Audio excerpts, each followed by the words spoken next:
Aurtengo gure egutegiak, Ramon Bajoko egutegiak berrikuntza bat dakar.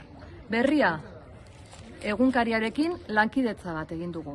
Berria egunkariak, ostegunetan, haur eta gazteentzako gehigarri bat publikatzen du.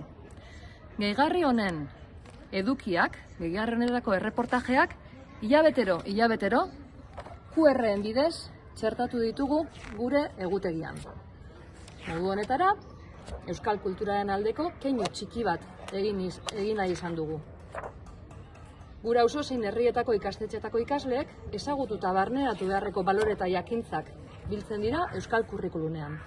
Eta modu honetara, eskola komunitatera ekarpen xume hau egin dugu. Horrez gain, aldiro, mantangorri bat agertuko da.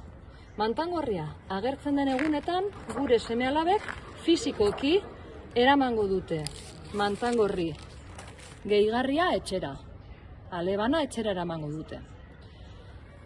Ekarpen hori egina izan dugu bertatik bertara ditugulako euskal kulturaren adierazpide eta agerkari batzuk. Kasu honetan, eskolatik metro gutxira Nestor Basterretxearen eskultura hau dugu. Berau zabaldu eta ezagutarazteko ekarpen xumea da gurea. Nola egingo dugun hori? Orain azalduko dizuegu, nola egin QR bidezko bilaketa zuen etxetan. Gure telefonoko eskanerra erabiliz, zuzenean, webgunera eramango gaitu.